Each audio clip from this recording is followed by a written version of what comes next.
መዝሙረ ዳዊት ምዕራፍ 27 ከቁጥር 1 እስከ 6፣ የማርቆስ ወንጌል ምዕራፍ 9 ከቁጥር 33 እስከ 10፣ ምዕራፍ 10 ቁጥር 12።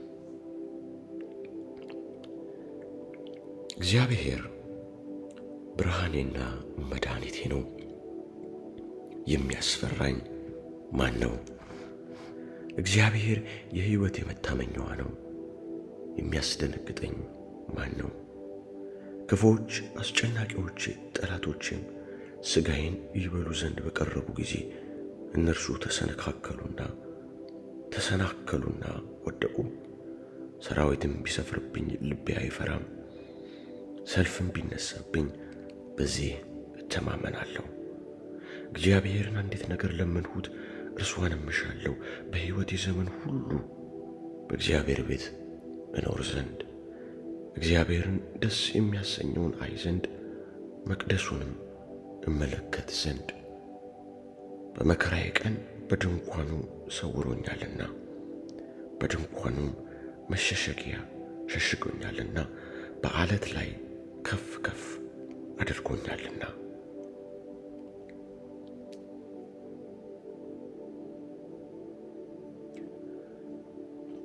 ወደ ቅፍርናሆምም መጣ። በቤትም ሆኖ በመንገድ እርስ በእርሳችሁ ምን ተነጋገራችሁ ብሎ ጠየቃቸው። እነርሱ ግን በመንገድ ከሁሉ የሚበልጥ ማን ይሆን ተባብለው ነበርና ዝም አሉ። ተቀምጦ 12ቱን ጠርቶ ሰው ፊተኛ ሊሆን ቢወድ ከሁሉ በኋላ የሁሉም አገልጋይ ይሁን አላቸው። ሕፃንም ይዞ በመካከላቸው አቆመው፣ አቅፎም እንደዚህ ካሉ ሕፃናት አንዱን በስሜ የሚቀበል ሁሉ እኔን ይቀበላል፣ የሚቀበለኝም ሁሉ የላከኝን እንጂ እኔን አይቀበልም አላቸው። ዮሐንስም መልሶ መምህር ሆይ፣ አንድ ሰው በስምህ አጋንንትን ሲያወጣ አየነው፣ ስለማይከተለንም ከለከልነው አለው። እርሱ ከለከልነው አለው። ኢየሱስ ግን አለ፣ በስሜ ተአምር ሰርቶ በቶሎ በእኔ ላይ ክፉ መናገር የሚችል ማንም የለምና አትከልክሉት። የማይቃወመን እርሱ ከእኛ ጋር ነውና። የክርስቶስ ስለሆናችሁ በስሜ ጽዋ ውሃ የሚያጠጣችሁ ሁሉ ዋጋው እንዳይጠፋበት እውነት እላችኋለሁ። በእኔም ከሚያምኑት ከእነዚህ ከታናናሾቹ አንዱን የሚያሰናክል ሁሉ ትልቅ የወፍጮ ድንጋይ በአንገቱ ታስሮ ወደ ባሕር ቢጣል ይሻለው ነበር። እጅ ብታሰናክልህ ቁረጣት። 2 እጅ ኖሮ ትላቸው ወደማይሞትበት እሳቱም ወደማይጠፋበት ወደ ገሃነም ወደማይጠፋ እሳት ከመሄድ ጉንድሽ ሆነ ወደ ሕይወት መግባት ይሻላል። እግር ብታሰናክልህ ቁረጣት። 2 እግር ኖሮህ ትላቸው ወደማይሞትበት እሳቱም ወደማይጠፋበት ወደ ገሃነም ወደማይጠፋ እሳት ከመጣል አንካሳ ሆነ ወደ ሕይወት መግባት ይሻልሃል። ዓይንህ ብታሰናክልህ አውጣት።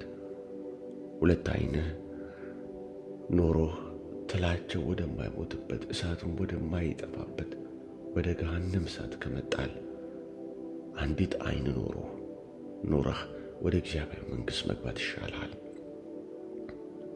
ሰው ሁሉ በእሳት ይቀመማልና መሥዋዕትም ሁሉ በጨው ይቀመማል። ጨው መልካም ነው። ጨው ግን አልጫ ቢሆን በምን ታጣፍጡታላችሁ?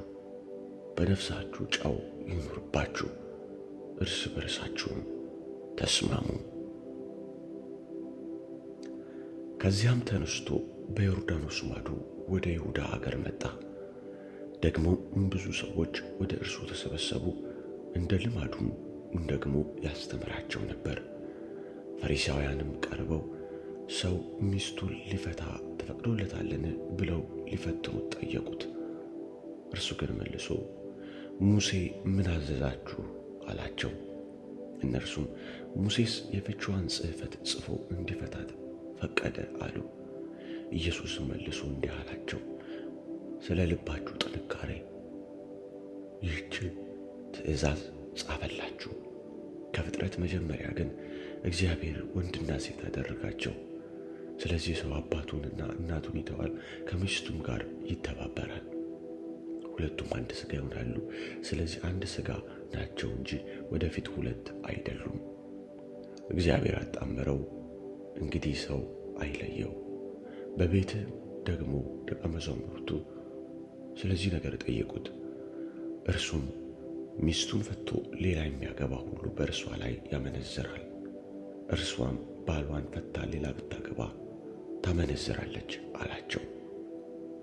ይህ የእግዚአብሔር ቃል ነው። አሜን።